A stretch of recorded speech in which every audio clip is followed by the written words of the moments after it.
Hello everyone. Hello. Okay, as you know me, thank you song. So my presentation today is going to talk about ecotourism to support indigenous people and conservation in Cambodia. So I am from Cambodia Bird Guide Association, and this is a non-profit NGO. So the presentation today is going to be who we are, what we do, how we do it, and why we do it. That's the most important. So Cambodia Bird Guide Association is a not-for-profit NGO that works to support community and protect the forest of Cambodia and the critically endangered of the birds. So our mission is to conserve wildlife and wild places of Cambodia through improving community livelihood and improve the knowledge of natural heritage of Cambodia amongst nationals and international. Also education on environment impact from daily life activities. So what we do wildlife watching, village development, environmental education, and community livelihood. So some of the pictures here are showing well the top one is for education with the children, and down here is for the ecotourism and the lodges that we develop, which is marked by our flagship site. And down on the right, the Minister of Environment is watching the vulture restaurant. So we have the vulture restaurant, but we do not eat vulture. We only kill the cow to support vulture because it's really what we call decreasing every year. So yeah, so again, the houses, the lodge that we built, we didn't actually get the money from ecotourism, but we write the proposal to get the grant from donors, and we built this, and we hand it to the community to manage it, and also they get the money from that. Yeah. So how we do it? The first one is to establish partnerships. We have to build partners with hotels, tour operators, and also restaurants and such, especially the community in the protected areas. And also to build a business model, we invited people, actually not the professional one, from the US. They are the students from Berkeley School. About 10 of them. They spent about 10 days writing the proposal, all this business model for us, and then provide ongoing training. So we provide the training to both our staff and also to the community inside the protected area who provides the, what we call ecotourism services. And the last one is maintain integrity within the business community. So that's the most important because we cannot betray them. So this is our partners. The partners mainly is Ministry of Environment. So our organization is registered with Ministry of Interior as the not-for-profit NGO, but we work under the MOU with Ministry of Environment. And we're going to have the MOU with Ministry of Tourism sooner. And then we have the community partners. So like unique protected habitats, needing the one that who need alternative sustainable livelihoods to foster conservation. And this is our training that we do with the community. So we do bird guide identification, guiding skill, target species and trade location, cooking and housekeeping, bookkeeping and sign management. So these people, they do not have the skill of going or approaching the market themselves. So we need to work as a bridge for them. We train them to manage the lodge, manage the species and also the products, but we are the person who help advertising for them.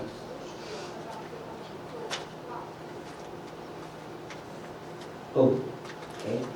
So why we do it? I think I mentioned some. So we have to protect biodiversity in Cambodia, provide alternative income to protected areas as an incentive to abide conservation rules, and spread the word in the community by education program.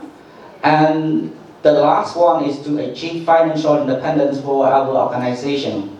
So we also have the nest protection, which is probably weird, but yes, in Cambodia we do nest protection for giant ibis, white-shirted ibis, Saurus crane, and also the vulture. Every time that the community who used to be a hunter, they went to the forest and they found a nest of birds, we pay them the money. And then we pay them again to look after the nest, not to go close to the nest, but around that area until the bird hatched. So when the bird can fly, that's the end of our project. So we spend probably 3,000 to 5,000 US dollar per year. Yeah, but this money is from ecotourism. So this is our model. First one, we try to protect the environment, and the second, the environment will attract the visitor and support the fund and community, and the project will go. That's the way we do, and that's part of our expense. So because we want to clarify that we are not a for-profit NGO, so at the end our bank has to be clear.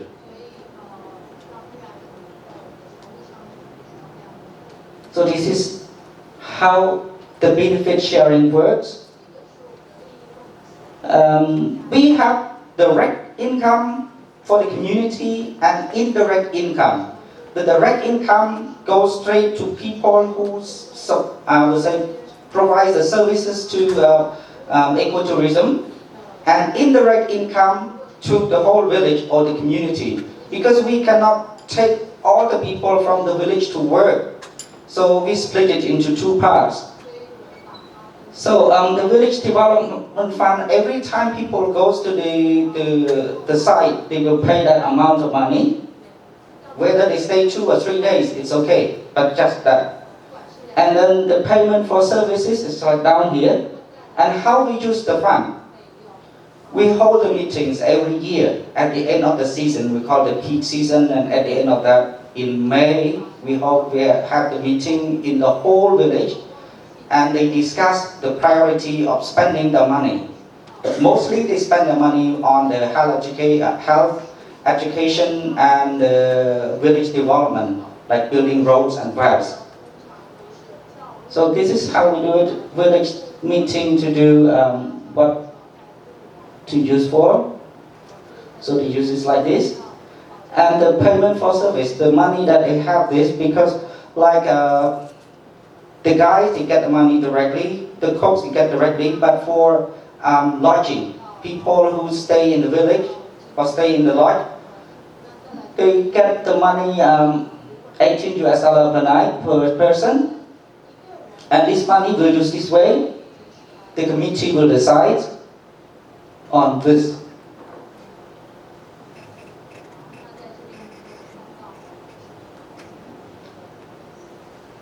Yes, we coordinate the meeting every year just to keep it working. We maintain that the policy is in place and it's implemented. So this is where we work actually. We have the traditional cup forest, evergreen forest, semi-evergreen forest, grassland, bamboo forest, wetland management for mangrove forest. And all the stars are the places that we work, and we take people to see birds. Why? Okay. So we see all this.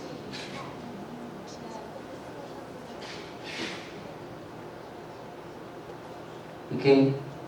For Antipex more to see the Saurus crane, which is very similar to the Australian one, but it is a subspecies. And the Florican grassland. The Florican is very, I would say, very endangered because of the loss of habitat. In Bangladesh, all the grassland is moving because of the modern construction. So along the Tonle Sap River, which is the blue one, it covers 23% of the total land of Cambodia, this lake. So the grassland around here is protected. And those birds, they love this. So that's a bird. And predator, this is the biggest water bird breeding colony in Southeast Asia. So we have floating village, crocodile farms, and such and birds. And Smartby, our flagship site. So we have,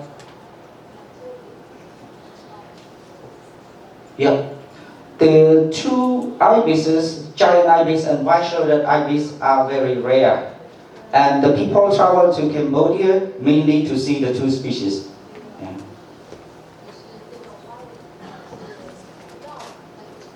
And this is the vulture restaurant. As I mentioned, the vulture population before used to be like 300. We count in individual in Cambodia, but at the moment the last count in September was only 95. And the decline is because of the poisons and also the loss of the habitat and the food. So we spend $5,000 every year just to keep the restaurant working by killing the cows every month, twice a month, just to keep this restaurant running. Yeah. And this is the northeast of Cambodia, and the national park of Cambodia in the coast, and Oral Mountain for one of the we call it endemic species of the country, and Phnom Penh for the Cambodian tailor bird, which is just discovered in 2012. So, yeah, well, this is what people do. Yeah, when they see something and they like it, they do that. So this is the group from China, actually. Yeah. But this one are from Taiwan. I think some of the birders in Taiwan knows him because he's the e-birder. So this is the result. If this works, yes, I think it works through all this. So every year we sponsor, like over there on the left one, this is the MOU signing, and the one on the right side, we sponsor the MOE to build the repeater antenna, because we don't have all the signal across the protected area. So we have to use a walkie-talkie. So we have to build all that to keep the communication around. And yes, this one, the community, they built the road, actually the access to cross the river for the birding site. And discussing about the policy and something with the government and also the community. Every time we have meeting, we have to take the government people along to make sure that they agree and go. Yeah. So this is what we do, something trust collection and building some sign. And that's the Kimban camp. We do the, what we call it, Kimban habituation. Not to give food, but just make them familiar with people, and when we go, they don't run away. Yeah. So this one, we will restore the dam to keep the water to be used in dry season for both birds and human.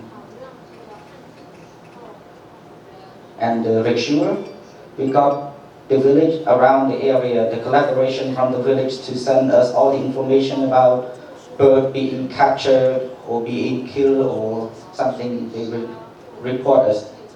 And also the education about the environment to school children and to take them out to the field.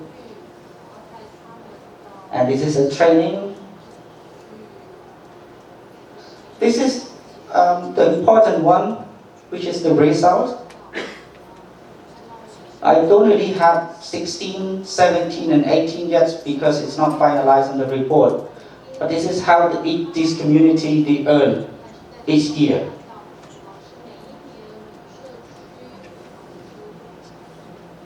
So we split this. You see, accommodation, they get 38,000 plus, and then garden fee, they got that, and food, refreshments, laundry. So we build all this. And this is the giant nest protection and chicks, how it works, so that the number grows and such things. And also this one is a terrestrial nest and chicks. Different size earn different things because of it depends on people they are interested in it. Yeah. And yes, this is the virtual restaurant.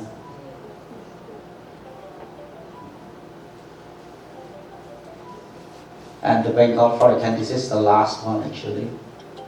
We don't really have a proper survey at the moment because we don't have no more fund, no support. So people from my organization sometimes they're lazy. It's not easy to go and work in the field for 10 days in the field. Okay. So I would say my presentation is just this. Thank you.